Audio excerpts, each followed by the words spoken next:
Primera Tesalónica 4, versículos 1 y 2, dice así la palabra de Dios. Por lo demás, hermanos, os rogamos pues y os exhortamos en el Señor Jesús, que como habéis recibido de nosotros instrucciones acerca de la manera en que debéis andar y agradar a Dios, como de hecho ya andáis, así abundéis en ello más y más. Pues sabéis qué preceptos os dimos por autoridad del Señor Jesús.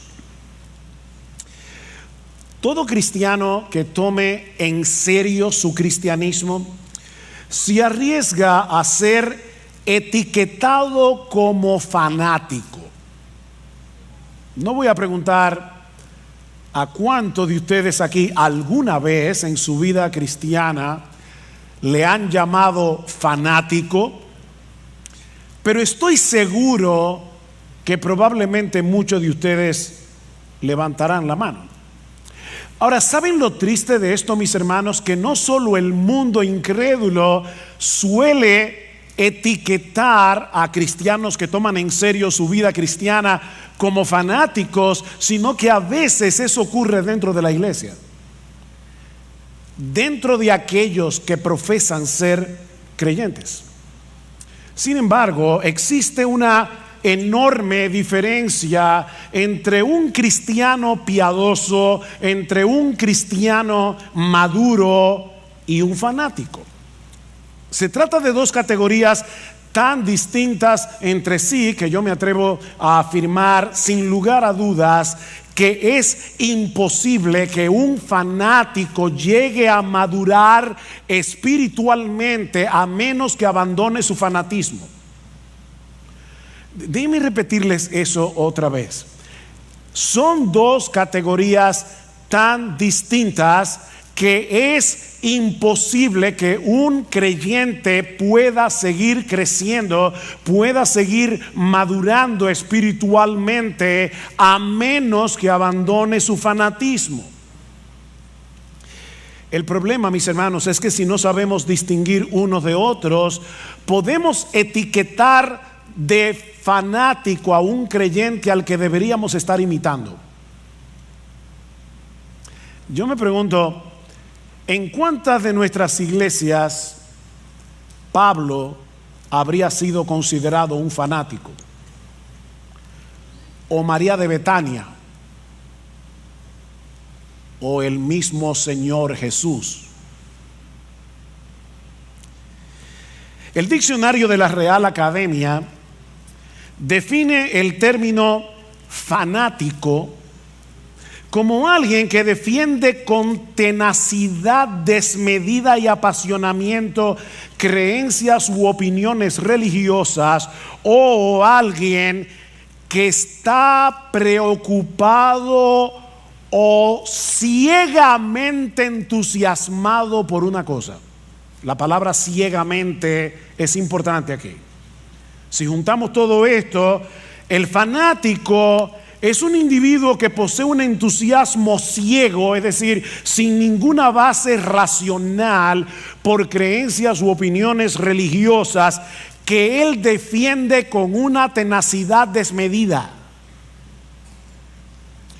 R.C. Sproul lo define, esta me encanta, como una persona que habiendo perdido de vista su meta, redobla sus esfuerzos por alcanzarla.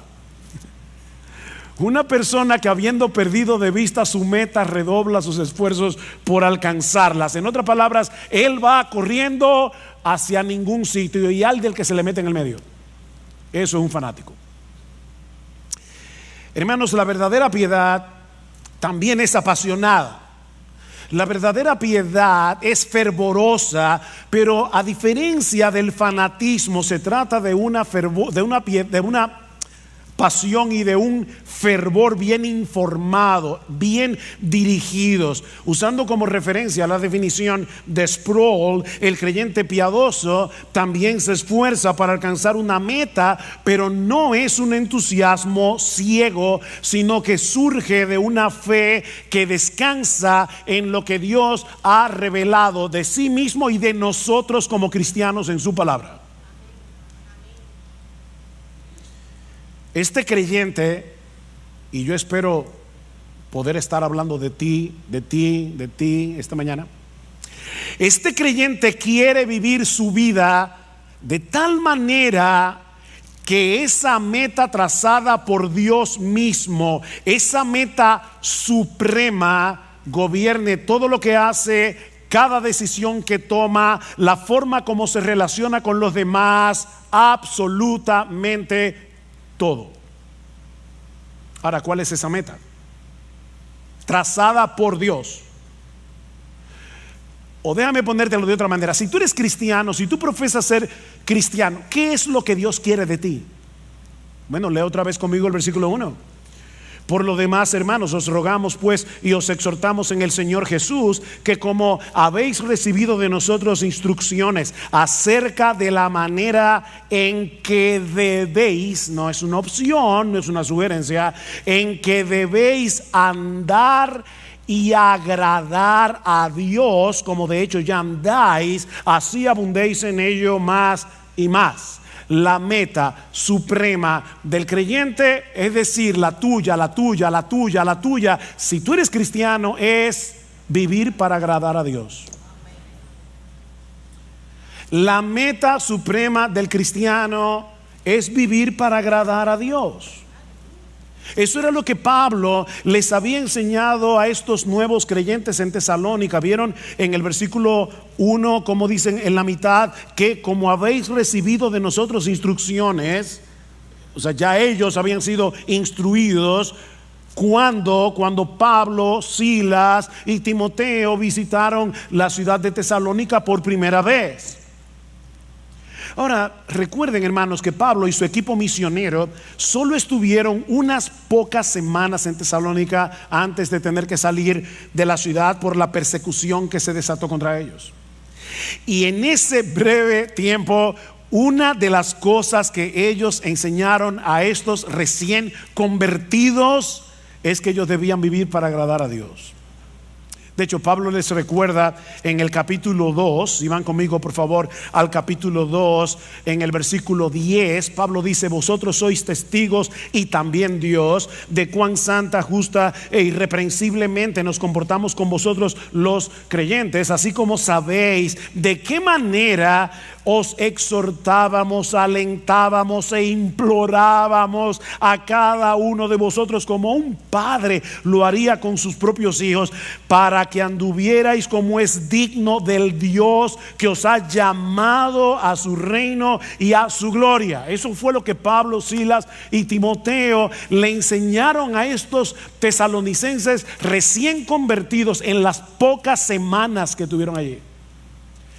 Compórtense como es digno del Dios que os llamó a su reino y a su gloria. Así que mi hermano, mi hermana, no importa si tú te convertiste hace 30 años, no importa si tú te convertiste hace 2 semanas, la meta suprema de tu vida debe ser agradar a Dios en todo lo que haces. La meta de tu vida es vivir como es digno de ese Dios que en una manera eficaz te llamó personalmente con nombre y apellido para que tú compartas su reino y su gloria. Te repito, yo no sé si te convertiste hace 30, 40, ahora en la actividad que teníamos con los nuevos hermanos de la iglesia que fueron recibidos recientemente. Les decía: bueno, mi nombre es Ugel Michelén, tengo 45 años de convertido. No importa. Y yo me convertí hace 6 meses. No importa. La meta tuya y la mía es exactamente la misma. Yo con 45 años, tú con 6 meses. Vivir para agradar a Dios.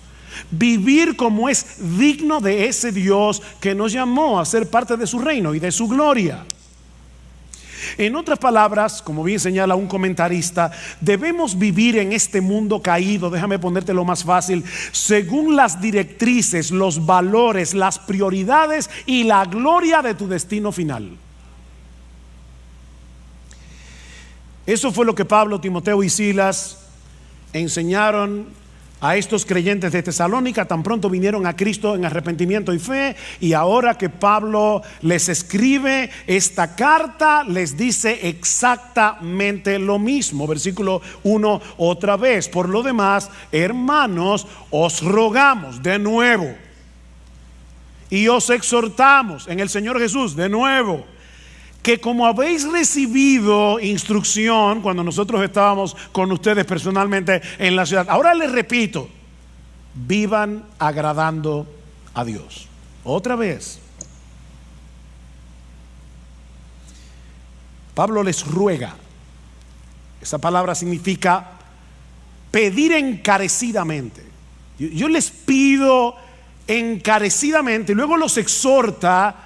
Esta palabra tiene muchas acepciones en el idioma original, pero podemos traducirla aquí: os ordenamos, como un capitán lo hace con su tropa. Piénsenlo así: que vivan para agradar a Dios.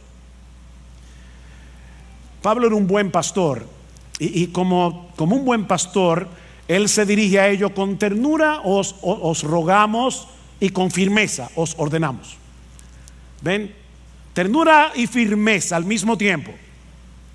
Y les recuerda que su ruego y su exhortación llevaban el sello de la autoridad del mismo Cristo. Os rogamos y exhortamos en el Señor Jesús.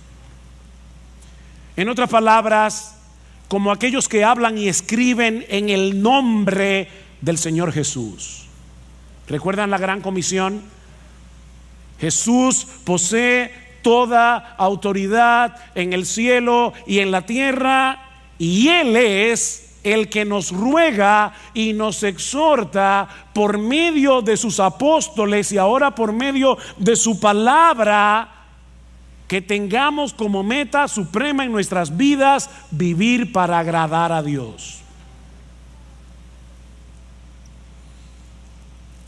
Cuando queremos agradar a una persona, procuramos causarle satisfacción, complacerla, satisfacer sus expectativas, ¿no es así? Bueno, mis hermanos, nuestra meta en la vida, miren qué simple, es causarle satisfacción, es complacer, es satisfacer las expectativas de Dios. Esa es nuestra meta, según lo que Él nos ha revelado en su palabra, no según lo que a mí me parece. Nuestra meta, mis hermanos, no es agradarnos a nosotros mismos.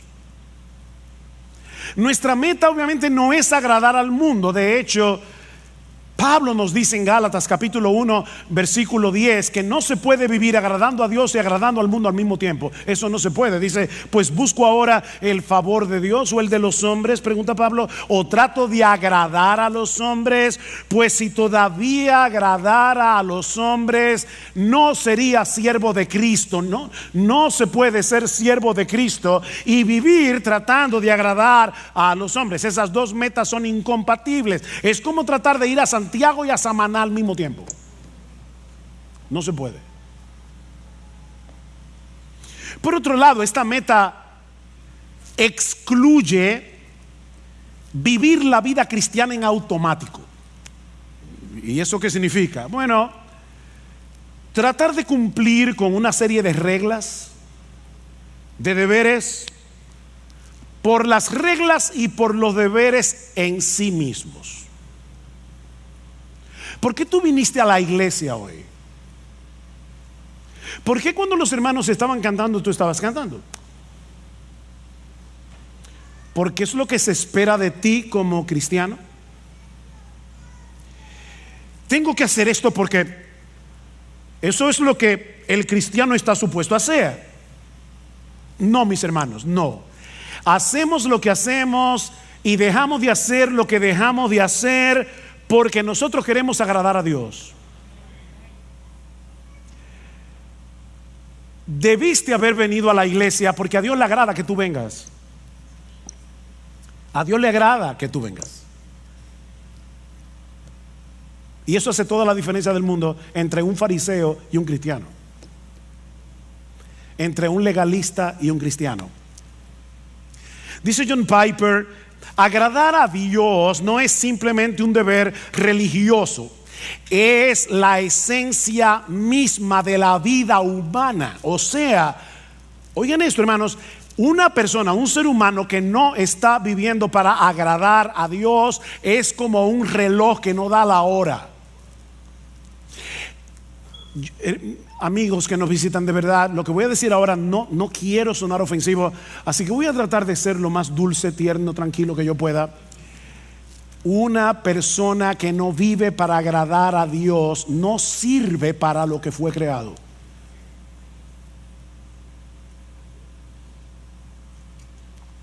Porque agradar a Dios es la esencia de la vida humana. Y el ejemplo más evidente de esa realidad, obviamente, el modelo por excelencia es Jesús. Él es el modelo por excelencia de lo que significa ser humano. No olviden que sí, Jesús era verdadero Dios, pero cuando se encarnó era verdadero hombre. Verdadero Dios, verdadero hombre.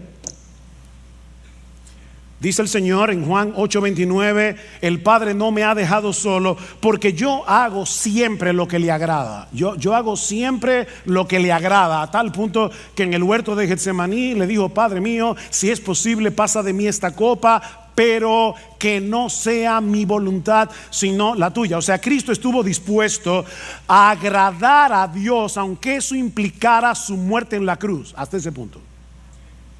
Yo hago siempre lo que le agrada. Jesús no vivió su vida terrenal en automático. Él siempre hizo lo que hizo con una meta delante de sus ojos. Yo quiero agradar a mi Padre que me envió. Bueno, pero eso es Jesús, que era un hombre perfecto, sin pecado, pero la realidad es que nadie puede agradar a Dios aunque lo intente, pastor. ¿Acaso no dice en Isaías capítulo 64 versículo 6 que todas nuestras justicias son como un trapo de inmundicia delante de Él? El mismo Dios dice en su palabra que todas nuestras justicias son como un trapo de inmundicia. ¿Cómo yo puedo agradar a Dios? Ese es un buen ejemplo de un texto citado fuera de contexto. Y recuerden que un texto fuera de contexto es un pretexto. Si tú lees con cuidado los capítulos que rodean Isaías 64:6, te vas a dar cuenta que Dios está hablando aquí de aquellos que presentaban sus sacrificios sin estar acompañados de una fe sincera y sin tomar en cuenta lo que Dios había prescrito en su palabra acerca de estos sacrificios. En otras palabras, estos israelitas pensaban que el mero hecho de practicar un ritual, el mero hecho de presentar un sacrificio y presentarlo como les diera la gana, eso era suficiente. Pero ese texto no está diciendo que ningún creyente del Antiguo Testamento no podía agradar a Dios.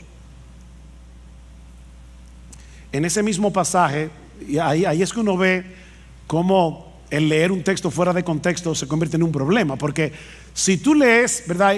Déjenme decirles algo que yo espero que ustedes estén bien despiertos. Pero Isaías 64:6 está después de Isaías 64:5. ¿Lo captaron? Ok. Déjame decirte lo que dice el texto anterior, Isaías 64:5. Saliste al encuentro del que con alegría hacía justicia, de los que se acordaban de ti en tus caminos. Algunos israelitas sí estaban haciendo justicia. Y esas justicias no eran un trapo de inmundicia. ¿Y quiénes eran esos israelitas cuyas obras no eran trapo de inmundicia? Bueno, déjame darte ahora algo más profundo. Isaías 64:6 está después de Isaías 64:5, e Isaías 64:5 está después de Isaías 64:4. Hoy estoy profundo. Y en Isaías 64:4 dice que los que agradan a Dios son aquellos que esperan en Él.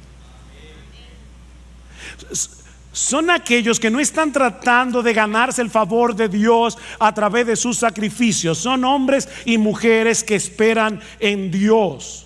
De manera, mis hermanos, que si tú le estás predicando el evangelio a una persona que está tratando de ganarse la salvación, que está tratando de ganarse el cielo, está tratando de ganarse el favor de Dios a través de sus obras y no por medio de la fe, tú puedes citarle sin problemas Isaías 64:6 y decirle: ay, lamento decirte que todas tus obras de justicia son como un trapo de inmundicia delante de Dios, no te sirven para nada.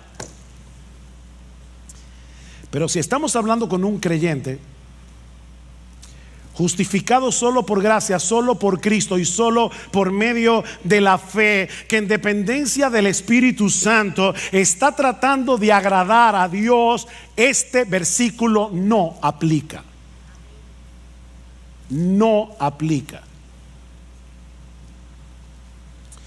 En el mismo texto en el que Pablo dice que la salvación es por gracia, por medio de la fe y no por obras, para que nadie se gloríe, Pablo termina diciendo que somos hechura suya, creados en Cristo Jesús para buenas obras, las cuales Dios preparó de antemano para que anduviésemos en ellas. El cristiano no está tratando de agradar a Dios para ganarse algo, no está tratando de agradar a Dios para ganarse el cielo, para ganarse su favor, sino porque ya fue favorecido de pura gracia, aunque él no lo merecía,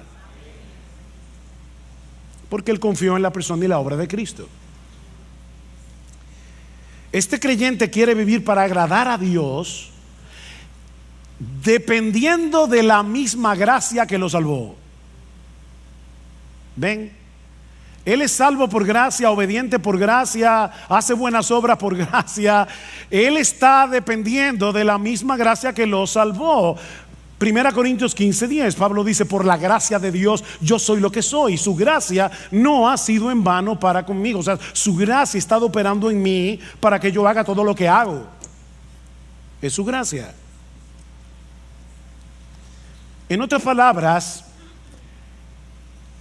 yo quiero convencerte en esta mañana de que tú puedes agradar a Dios.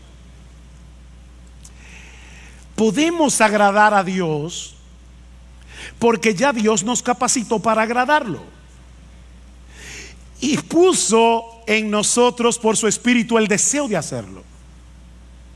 Nos capacitó y nos motiva.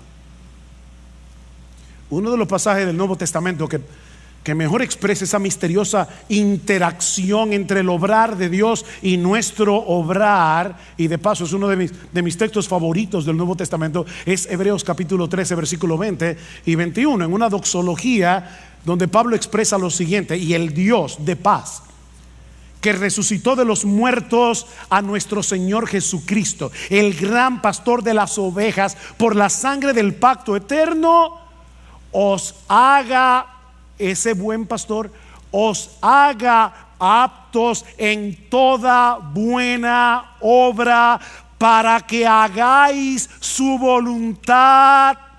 Ahora el misterio: haciendo Él en vosotros lo que es agradable delante de Él por Jesucristo. Haciendo Él en vosotros lo que es agradable delante de Él por Jesucristo, al cual sea la gloria por los siglos de los siglos. Amén.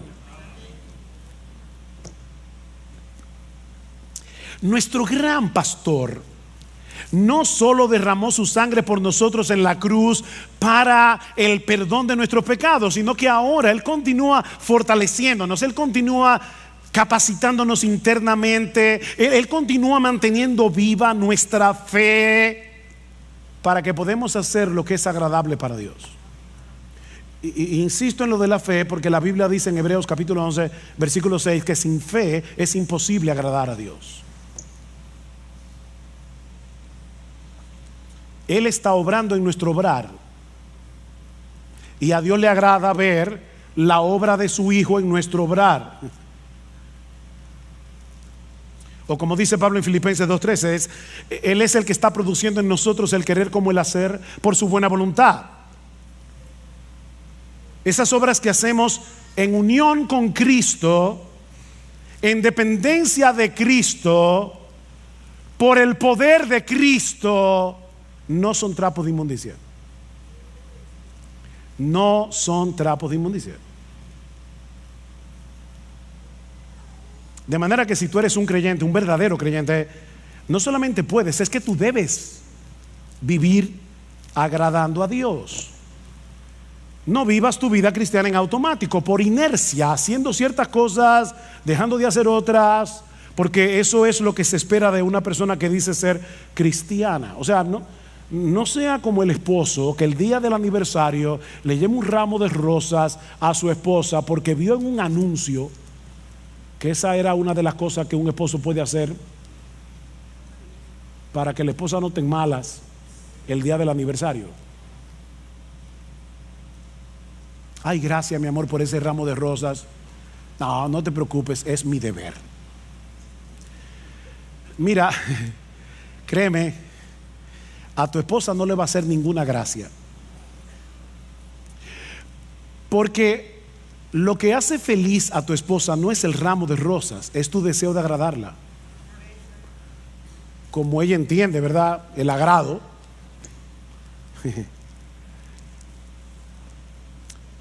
Bueno, en un grado infinitamente superior, todo aquel que sabe que fue elegido por Dios el Padre para salvación desde antes de la fundación del mundo, todo aquel que sabe que Dios el Hijo derramó su sangre en una cruz para el perdón de nuestros pecados, todo aquel que sabe que Dios el Espíritu Santo le cambió su corazón, le dio nueva vida para que pudiera arrepentirse y creer en Cristo, debe anhelar de todo corazón vivir para agradar a aquel que lo amó de ese modo.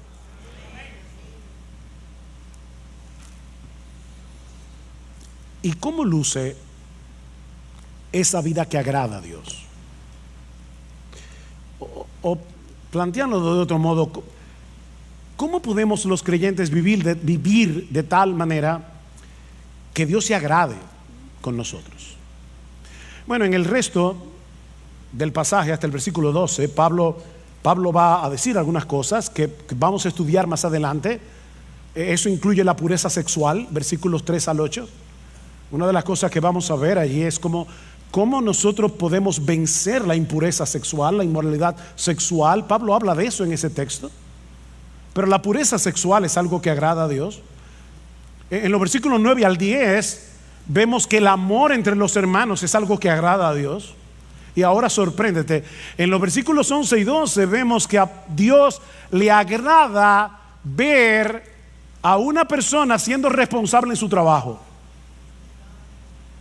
¿Tú sabías eso? Que cuando tú eres responsable en tu trabajo, a Dios le agrada eso. Eso lo vamos a ver en el texto. Yo no me estoy inventando nada. Así que en este pasaje vemos que la pureza sexual, el amor entre los hermanos, el amor creciente entre los hermanos y la responsabilidad laboral son cosas que agradan a Dios.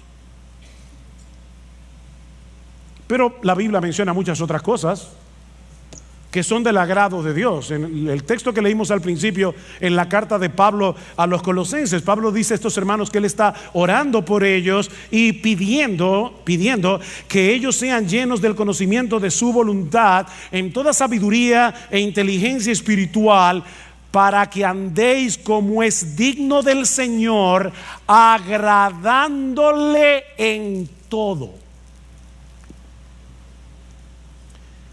Pastor, en el texto griego, ¿qué significa la palabra todo? Eso mismo. Todo. Todo. ¿Y cómo yo hago eso?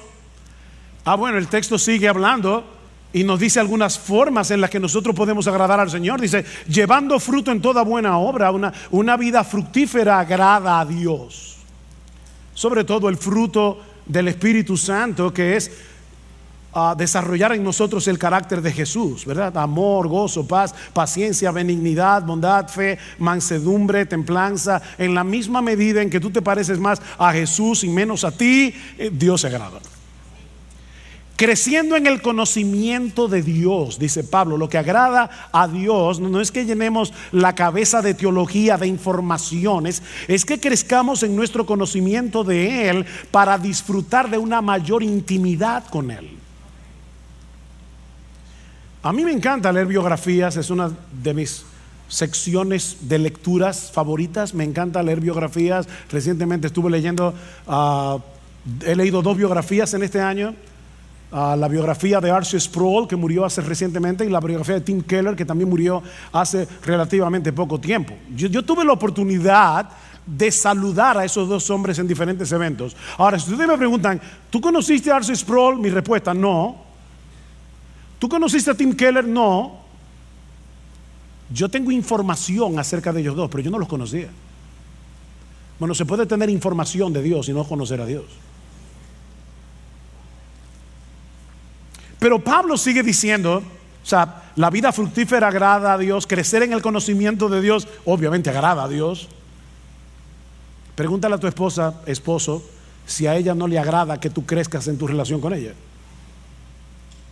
Pero en tercer lugar, fortalecidos con todo poder conforme a la potencia de su gloria, para toda paciencia y longanimidad, es decir, para toda paciencia y perseverancia, sobre todo en medio de las presiones, en medio de las pruebas. ¿Sabes qué, mi hermano? Cuando tú estás sufriendo, cuando tú estás en medio de una gran aflicción y por obra del Espíritu Santo en ti que te capacita, tú soportas la aflicción en el poder que viene de Dios. Eso agrada a Dios. Ese texto me fue de una tremenda bendición esta semana. Estaba muy agobiado en mis pensamientos con varias cosas, y me alegra que en uno de los salmos dice: ¿quién me diese alas de águila y vuele a tal, yo no sé dónde? ¿Verdad que hay momentos que uno quiere desaparecerse del mapa? ¿O a ti no te pasa? Y con ese sentimiento en mi corazón, créame, vino ese texto a mi mente. Y yo dije: no, Padre, perdóname. O sea, el asunto aquí no es huir, no es escapar, es fortalecerme en ti. Porque cuando yo hago eso, a ti te agrada, a ti te agrada que en la prueba, en el dolor, me fortalezca en Dios. Eso agrada a Dios.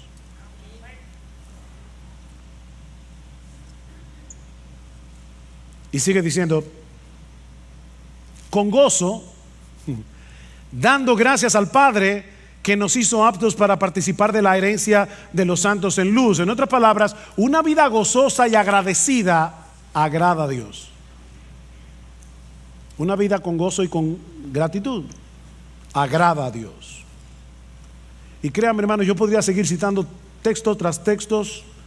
Pablo dice en Romanos capítulo 12 versículo 1 que presentar nuestros cuerpos en sacrificio vivo sobre la base de lo que Cristo hizo por nosotros en el Evangelio. Os rogamos por las misericordias de Dios. Cuando presentamos nuestro sacrificio, nuestro cuerpo en sacrificio vivo, eso agrada a Dios.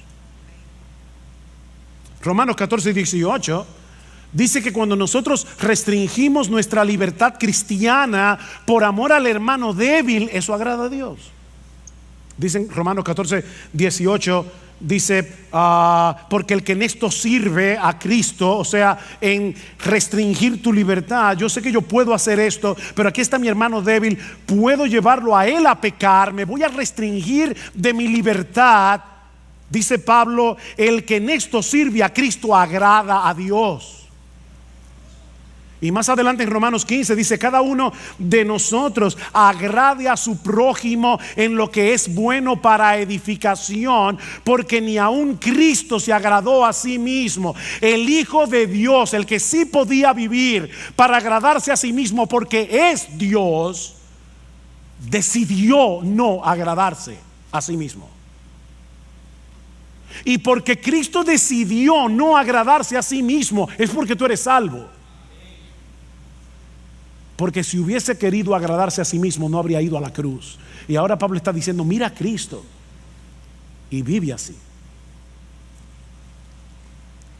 Hijos, niños y jóvenes, obedecer a vuestros padres agrada a Dios. Colosenses capítulo 3 versículo 20 dice: hijos, obedeced a vuestros padres en todo, porque esto agrada al Señor. La próxima vez que tus padres te pidan algo que no te agrade hacer, no piensa en este momento: lo que mi papá me está pidiendo no me agrada, pero a Dios le agrada que yo obedezca, a menos que sea un pecado. A Dios le agrada que andemos en comunión con Él. Es interesante que en Génesis capítulo 5 versículo 22 dice que Enoc anduvo con Dios. Ustedes conocen ese texto. Pero en la versión griega del Antiguo Testamento, conocido como la Septuaginta, dice que Enoc agradó a Dios. O sea, donde dice que Enoc anduvo con Dios, la Septuaginta dice agradó a Dios. Y luego el autor de la carta a los Hebreos, basándose en este texto, dice: por la fe Enoc fue traspuesto para no ver muerte, y no fue hallado porque lo traspuso Dios, y antes que fuese traspuesto tuvo testimonio de haber agradado a Dios. ¿Ven que se puede agradar a Dios? Dios no le dijo a Enoc: eso es trapo de inmundicia. No.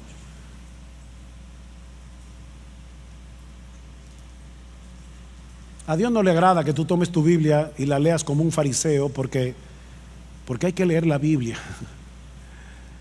No, Él quiere que tú quieras tener comunión con Él, leyendo su palabra, que quieras tener comunión con Él en oración, que te pases el día viviendo con Dios, andando con Dios en el día a día. Eso agrada a Dios. A Dios le agrada que los pastores prediquemos fielmente su palabra. Este texto siempre es una motivación para mí. En 1 Tesalonicenses capítulo 2 versículo 4 dice Pablo que su exhortación a ellos no procedió de error, ni de impureza, ni fue con engaño, sino que así como hemos sido aprobados por Dios para que se nos confiara el evangelio, así hablamos, no como agradando a los hombres, sino a Dios. O sea, Pablo dice: cuando yo predico la palabra, yo no trato de agradar a los hombres. Claro, tampoco me digo que ofenderlos. Pero mis hermanos, cuando un pastor predica fielmente la palabra, eso agrada a Dios. A Dios le agrada que compartamos lo nuestro con el que tiene necesidad. Hebreos capítulo 13 versículo 16: y de hacer el bien y de la ayuda mutua no os olvidéis, porque de tales sacrificios se agrada a Dios. ¿Quiere que te cite más textos? No puedo. Alguien lo resume de esta manera: cada vez que tú confías, o sea, vives por fe y obedeces, estás agradando a Dios. Cada vez que tú confías y obedeces, estás agradando a Dios. Así de sencillo. Él sabe que nuestra fe no es perfecta. Él sabe que nuestra obediencia no es perfecta. Él no está esperando perfección para agradarse de nosotros. Lo que Él está esperando es que nosotros vivamos intencionalmente para Él en dependencia de Él. No te olvides, mis hermanos, que Él es nuestro Padre en virtud de nuestra unión con su Hijo. Y es a ese Padre que estamos tratando de agradar. ¿Tú te imaginas a un padre sensato, normal, con buen juicio, mirando con desagrado la tarjeta de cumpleaños que le hizo su niña de 5 años porque no le gustó el color de la cartulina o porque tuvo una falta de ortografía. Es absurdo, ¿verdad? Bueno, parece que algunos cristianos se imaginan a Dios mirándonos de esa manera. No me gustó el color de la tarjeta. Trapo de inmundicia.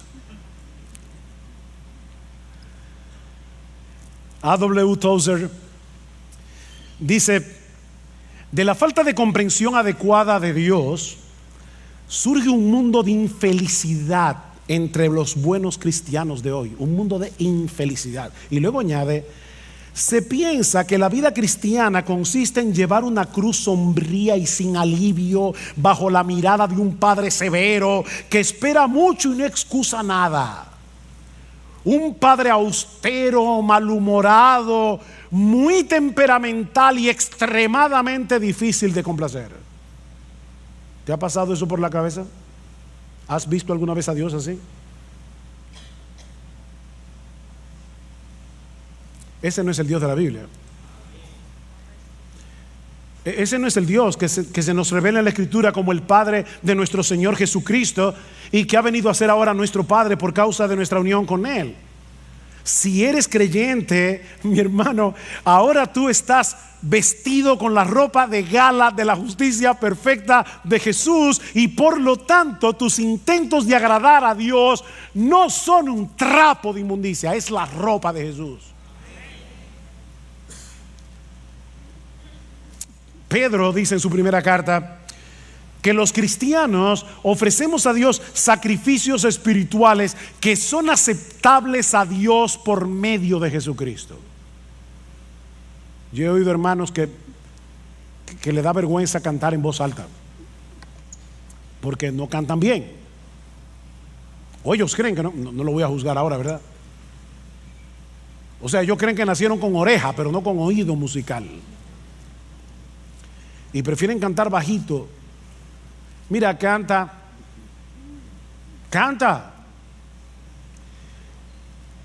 Que tus gallos y tus desafines son lavados por la sangre de Jesús antes de que lleguen al oído del Padre. Tus sacrificios espirituales son aceptables delante de Dios por Jesucristo. Ahora, no me malentiendan, yo no estoy diciendo que podemos darle a Dios cualquier cosa y vamos a esperar que Él se contente con eso. No, yo no estoy diciendo eso. Lo que estoy diciendo, mis hermanos, es que tú y yo, si somos cristianos, debemos entregarle toda nuestra vida viviendo intencionalmente para agradarle a Él, pero sabiendo de antemano que la perfección de Jesús cubrirá todas nuestras imperfecciones. Eso es lo que estamos diciendo. Pero vive para agradar a Dios.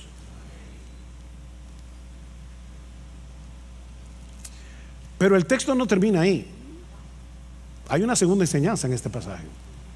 Ya vimos que la meta suprema del cristiano es vivir para agradar a Dios. Pero mucho más brevemente, no os preocupéis, mucho más brevemente, este texto también nos enseña que vivir para agradar a Dios es una meta en constante crecimiento. ¿Qué dice el texto? Por lo demás, hermanos, os rogamos, pues os exhortamos en el Señor Jesús, que como habéis recibido de nosotros instrucciones acerca de la manera en que debéis andar y agradar a Dios, como de hecho ya andáis, así abundéis en ello más y más. Que abunden en eso. La iglesia en Tesalónica era inusual en muchos sentidos. Estos creyentes estaban en un medio sumamente hostil para el cristianismo, rodeados de paganismo y de inmoralidad. Imagínense un grupo de nuevos creyentes en Nueva York, en el Bronx, pleno Manhattan, o en la ciudad de Londres, o cualquiera de esas ciudades super secularizadas del día de hoy. Así era Tesalónica. Pero desde el momento en que Pablo y su equipo misionero le llevaron el evangelio, lo abrazaron de todo corazón. Y dice en el capítulo 1, versículo 7, que ellos llegaron a ser un ejemplo para los creyentes en toda Macedonia y Acaya. O sea, en poquitas semanas esta iglesia llegó a ser una iglesia estable, una iglesia en crecimiento, una iglesia ejemplar. Pero Pablo está empeñado en que no se estancaran espiritualmente. Ya estaban tomando en serio sus vidas cristianas. Ven al versículo 1 otra vez. Dice, como de hecho ya andáis. Ven el paréntesis. Dice, yo les exhorto a que vivan así. De hecho, ustedes están viviendo así. Pero abunden en eso. Abunden en eso. Pablo quiere que la fe de estos hermanos, su piedad, sea desbordante. ¿Qué es lo que significa la palabra abundar? Que desborde como un río. Es la misma palabra que aparece tanto en capítulo 3, versículo 12, como en el capítulo 4, versículo 9 y 10, cuando Pablo dice, ustedes ya se aman mutuamente, pero abunden en eso. Ámense más. Crezcan en su amor. Estiren el corazón. Bueno, lo que Pablo está diciendo es, ya ustedes están viviendo una vida que agrada a Dios. Ya lo están haciendo. Wow, qué elogio para una iglesia. Pero no se den el lujo de quedarse donde están. No se den ese lujo. Iglesia Bíblica del Señor Jesucristo, la vida cristiana es una vida en constante crecimiento. ¿Saben por qué? Porque la meta es llegar a ser igualitos a Jesús. Y eso nunca va a pasar de este lado del cielo. La meta es parecernos a nuestro precioso Señor. En ese sentido, el mismo Pablo es un buen ejemplo a imitar. Escribiendo a los filipenses, Pablo, hermano, Pablo. Algunos dicen que después de Jesús no ha habido en toda la historia de la iglesia un cristiano como Pablo. No ha habido un predicador como Pablo. No ha habido un hombre más apasionado con el evangelio que Pablo. No ha habido un hombre más capaz de sufrir por Cristo que Pablo. Y Pablo dice, yo sigo avanzando por ver si logro asir, o sea, agarrar aquello para lo cual yo también fui asido por Cristo Jesús. Cristo me agarró para algo y mi meta es cumplir eso para lo que Cristo me agarró. Yo no sé para qué Cristo te agarró a ti, mi hermano, pero escucha a Pablo. Dice, hermanos, yo mismo no pretendo haberlo ya alcanzado, pero una cosa hago. Un hombre de una sola cosa, una sola meta. Una cosa hago, olvidando ciertamente lo que queda atrás y extendiéndome a lo que está delante. Prosigo a la meta, al premio del supremo llamamiento de Dios en Cristo Jesús. ¿Han visto esos corredores cuando están llegando a la meta, sacan el pecho para ser los primeros que rompan la cosa esa, no sé cómo se llama, la cinta? Bueno, eso es lo que Pablo está diciendo. Yo estoy corriendo, pero es con el pecho afuera. Yo quiero romper esa cinta. Bueno, si Pablo no pretendía haberlo alcanzado, saca tu conclusión. Mis hermanos, eso no es fanatismo. Eso no es fanatismo. Yo le decía al principio, me pregunto si Pablo hubiera sido considerado como un fanático por cristianos de una iglesia. Es que tú sabes que Pablo es como que, yo no sé, como que se coge la cosa muy en serio. De verdad, yo creo que Pablo hubiera sido considerado como fanático en nuestras iglesias. Pero mis hermanos, eso no es fanatismo, eso es cristianismo puro y simple. Ni siquiera quiero que piensen en cristianismo radical. No, quítenle lo radical. Eso es cristianismo sin apellido. Eso es ser cristiano. Vivir para agradar a Dios. Eso es ser cristiano. Ese no es el privilegio de unos cuantos cristianos super espirituales, una casta que hay en la iglesia. Me llama la atención que escribiéndole a los corintios, nada más y menos que a los corintios, era una iglesia tan madura, una iglesia llena de problemas, y en esa carta Pablo compara la vida cristiana práctica con una carrera. ¿Y saben lo que Pablo le dice a esos cristianos de Corinto, de una iglesia tan mala? Corran esta carrera de tal manera que si uno solo va a ser el que se lleve el premio, que seas tú. Vive así. Estamos aquí todos juntos en esta carrera, IBCJ, miembros de IBCJ, todos estamos aquí corriendo. Y ya nos anunciaron que uno solo se va a llevar el premio. Uno solo. Mira, corre. No. Yo sé que va a ser, seguro que va a ser uno de los pastores. No. Porque el mismo Pablo dice en ese texto: yo sigo corriendo y trato de correr bien. No sea que habiendo sido yo heraldo para muchos, después yo sea descalificado en la carrera. Cualquiera de nosotros puede ser descalificado aquí. Corre tú, mi hermano, mi hermana, corre tú, como si fueras el único que fuera a llevarte el premio. ¿No sabéis que los que corren en el estadio, todos a la verdad corren, pero uno solo se lleva el premio? Le dice Pablo a estos creyentes: corred de tal manera que lo obtengáis.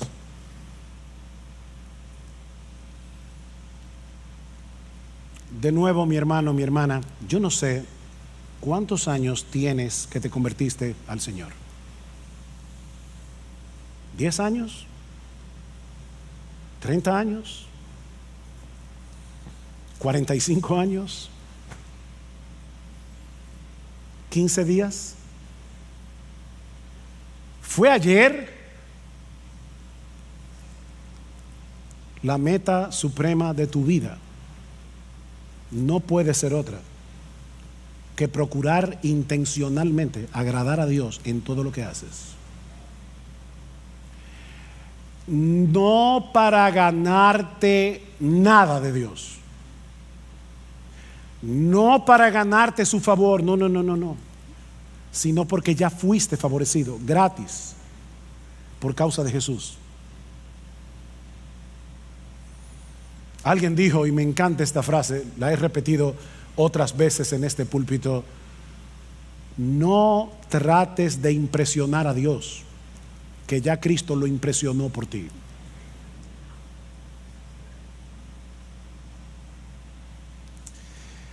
Para ponerlo de una manera que los niños que están aquí puedan entenderlo: niños, cuando nos convertimos a Cristo, Dios nos puso a nosotros